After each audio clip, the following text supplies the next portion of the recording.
हल्के उजालों में हल्के अंधेरों में जो एक राज है, क्यों खो गया है वो, क्या हो गया है कि वो नाराज है। ऐ रात इतना बता, तुझको तो होगा पता। সুভাষনগরের এই পালবাড়িতে আজ অবধি যারা যারা ভাড়া এসেছেন তারা আর কেউই আজ অবধি বেঁচে ফেরেননি এই বাড়ি থেকে। ভাই হ্যালো, হ্যালো, একটু দেখা করতে আমার সাথে। ঠিক পরপরই একটি ছেলের ঘরের প্রয়োজন হলো। সে যথারীতি তার বন্ধুকে ফোন করে তাকে এবং তার সঙ্গে কথা বলতে লাগলো যে তার একটা ঘরের প্রয়োজন। ভালো ভালো লাগে, বুঝিস বাড়ি থেকে যাই চলে এসেছি, ভালো লাগে না। কেন, কি হয়েছে? আমি না ভাই বাড়িতে এত বসতে বসতে মায়ের কাছে কথা শুনছি আমি। একটা আছে দেখবি, কিন্তু ওটা তো অন রিস্ক। তার বন্ধু তাকে জানায় যে একটা ঘর আছে, কিন্তু সেই বাড়িতে খুব রিস্ক। কিন্তু নিলয় কোনো কথা না শুনেই রাজি হয়ে গেল তার সঙ্গে যেতে সেই পাল বাড়িতে। এই বাড়িটা ভাই ছোটখাটো আবার ঠিকঠাক। আচ্ছা, ছোটখাটোর মধ্যে এটা ঠিকঠাকই আছে, কিন্তু ভাই চালানোর মতনই আছে। আচ্ছা, এত ভালো বাড়ি, এত কম প্রাইসে। দেখ, এটা অ্যাকচুয়াল দাম হলো 4 লাখ টাকা। তোর সঙ্গে কথা বলে বলে 3.5 করতে পারবো। তোর কি হবে 3.5-এ?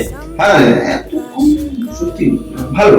আর দেখ, 3.5 করতে পারবো, এর দিয়ে কম করতে পারবো না। আর দেখ, ভালো কিন্তু গরমের সময় ফাটবে।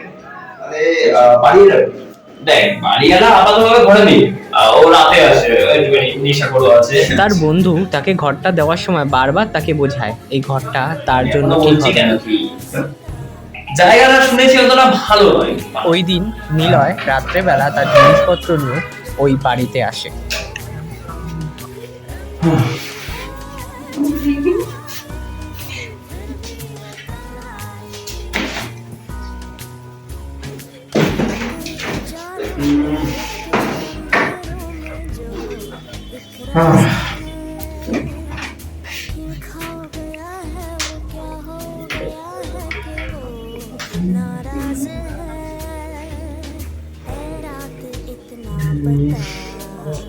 থাকার তো জায়গাও নেই।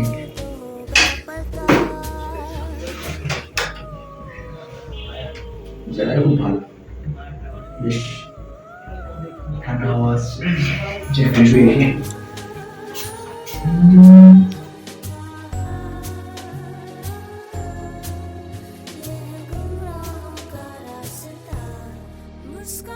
এরপর সে ভাড়া বাড়িতে আসার পর ফ্রেশ হয়ে নিজের মতন করে সে আরামে বিশ্রাম করছে, কিন্তু হঠাৎই লাইটটা নিভে গেল। কি হচ্ছে কি না হচ্ছে নিলয় কিছু বুঝে উঠতে পারে না। হঠাৎ করে সে চারিদিক দেখতে থাকে। হঠাৎ বাইরে থেকে ঠক ঠক ঠক ঠক শব্দ। নিলয় গেল, খুলে দেখছি এক অদ্ভুত লোক এসে হাজির। কিন্তু সে কে? তোমাকে এই ঘর ভাড়া কে দিল? আমার তো একটা বন্ধু দিয়েছিল। এই ঘর আমার, তুমি কি সেটা জানো? না, আমি তো এই বিষয়ে কিছু জানি না। এই ঘরটা আমার। তোমার বন্ধুর নাম কি? ওই সিজি। সুজিত তোমাকে ঘর ভাড়া দিয়েছে? হ্যাঁ। ও তো আজ থেকে 6 মাস আগে মারা গেছে। নিলয় এই ঘটনা শোনা মাত্রই চমকে এ হতেই পারে। তবে যেই তোমার নিলয়ের মনে একটু হলেও ভয় লাগে। থাকবে। আর বাথরুমের পাশে একটা জায়গা আছে, ওখানে মোটেই একা একা তুমি যাবে না, এটা তোমার জন্য সেভ হবে না। মনে থাকে জানো, আর সাবধানে থাকবে। কোনো অসুবিধা হলে আমাকে ডাকবে, ঠিক আছে? যাও, শান্তিতে থাকো।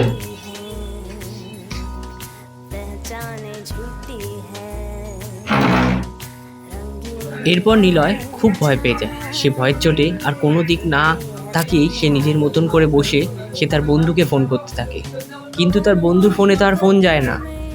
আসলে সে কি সত্যি তার বন্ধু ছিল নাকি অন্য কেউ? হঠাৎ আবার বাইরে নিলয় দরজা খুলতেই হঠাৎ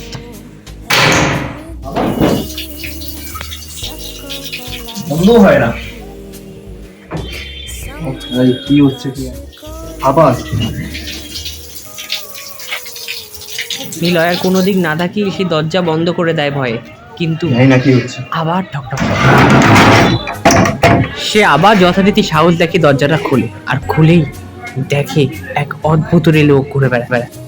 তারপর সে আর কোনো কিছু না ভেবে ঘরের মধ্যে একা একা ভয় পেতে থাকে। সে আর কোনো কিছু না ভেবেই নিজের মতন করে সে ঘুমোতে যায়। কিন্তু হঠাৎ সে ঘুমের ঘরে দেখছে একটা সিঁড়ি, দরজা খোলা, চারিদিকে খা খা করছে সব জিনিসপত্র, পাখা, লাইট, চেয়ার, টেবিল। আর সে কাউকে যেন দেখছে, এক সাদা কাপড়ে মুড়ে সে এগিয়ে যাচ্ছে। ঠিক পরের দিন রাতের বেলা আবার নিলয় অফিস থেকে ফিরে বাড়িতে আসে। বাড়িতে এসে সে নিজের মতন করে বসে ফোন দেখতে থাকে। স্মৃতিদের কথাও সে আলোচনা করতে থাকে। সে আর ফোন তুলছে না। সেই নিয়ে হঠাৎ নিলয় এক বাইরে থেকে শব্দ শুনে। তার ভাবনা বাইরে থেকে কোনো লোক প্রেয়ার করছে। সে যথারীতি বাইরে যায়, গিয়ে সে কাউকে দেখতে পায় না। সে আবার চারিদিকটা ঘুরে সে আবার তার রুমের মধ্যে চলে আসে। রুমে আসার সাথে সাথেই লাইটটা বন্ধ হয়ে যায়। নিলয় বলতে থাকে, কোথায় গেছো? কেন হচ্ছ আমার সাথে? ঠিক তখনই নিলয় দেখতে থাকে দেয়ালের মধ্যে দাঁড়িয়ে কেউ যেন কিছু লিখছে। নিলয় দেখতে পেল দেওয়ালে লেখা বাড়িওয়ালার খেল খতম করো। হঠাৎ নিলয় তো ওকে দেখতে পায়। হঠাৎ সে অশরীরী বলে উঠল, আমার নাম রিমি।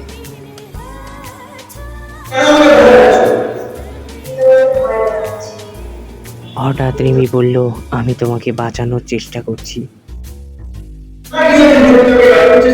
তোমার কিছু হয় না। আমি তোমাকে বাঁচানোর চেষ্টা করছি, কারণ আমার সাথে যেটা হয়েছে আমি চাই না তোমার সাথে সেটা হোক। কেন তুমি কার থেকে বাঁচানোর চেষ্টা করছো? আমি এই বাড়িওয়ালার হাত থেকে তোমাকে বাঁচানোর চেষ্টা কেন কি করেছে বাড়িওয়ালা? কি করেছে? আজ থেকে কয়েক বছর আগে এরপর সেই অশরীরী আত্মা তার সঙ্গে হওয়া ঘটনা বলতে লাগে। সে বলল, আজ থেকে কয়েক বছর আগে আমি ঠিক এই বাড়িতেই এক সময় একা ভাড়া এসেছিলাম।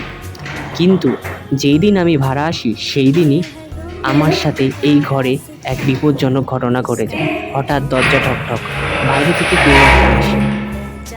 এক মদ্যপান করে এক লোক এসে হাজির। তুমি নাকি ভাড়া এসেছো নতুন? আমি এই বাড়ির বাড়িওয়ালা। আসতে পারি? বাহ, সুন্দর নিয়ে এসেছো তো, বেশ সুন্দর দেখতে। বাহ, কি সুন্দর দেখতে। এরপর সেই বাড়িওয়ালা তার সুযোগ নেওয়ার নাকি চেষ্টা করে, কিন্তু তারপর হঠাৎই তাকে ধাক্কা মেরে ফেলে দেয়। রিমি নিজের প্রাণ বাঁচানোর চেষ্টা করে এবং বাড়িওয়ালা সেই সময়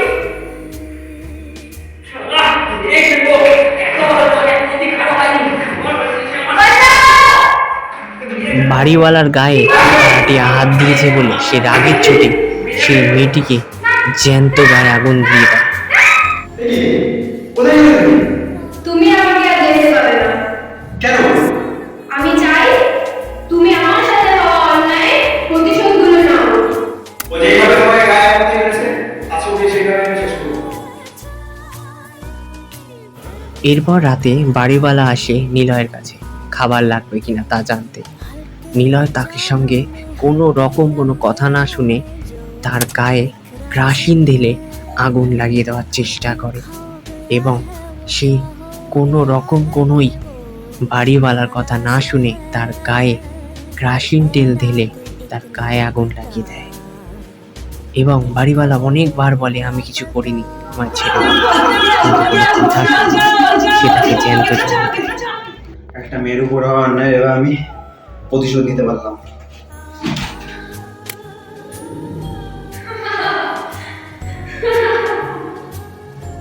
তুমি? আর কে? তুমিও? এতক্ষণ যে মেয়েটি তাকে ভূত স্মৃতি ভয় দেখাচ্ছিল সে হঠাৎই এসে হাজির, আর সাথে তার সেই বন্ধু সৃজিত। তুই চিনিস না, তার কথা এখানে মেরে ফেলতে যদি বলো, তুই এতটা বোকা কমে দিবি। আমাকে দেখে ভালো লাগে। আমাকে দেখে আমার কিছু নেই। কি বলি তোরা? কেন বলবি? করিনি। আমরা কিছু করেছি? আমরা চেয়েছি ওর হাত থেকে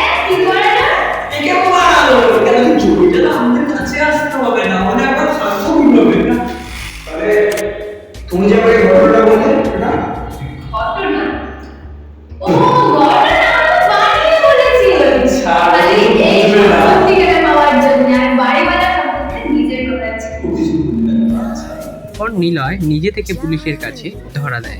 এরপর হঠাৎই আলো জ্বলতে নিভতে শুরু করে, আর হঠাৎ তারা তখন দেখতে পায় সেই বাড়িওয়ালা দাঁড়িয়ে দাঁড়িয়ে হাসছে। তাই কখনোই কোনো মিথ্যে দিয়ে কোনো গল্প শুরু করতে নেই, তাহলে সেই মিথ্যেই সত্যি হয়ে দাঁড়ায়। আজ অদ্ভুতের বাড়িওয়ালা তারই এক চিত্ররূপ। ये है गुमराहों का रास्ता, मुस्कानें झूठी हैं, पहचाने झूठी है।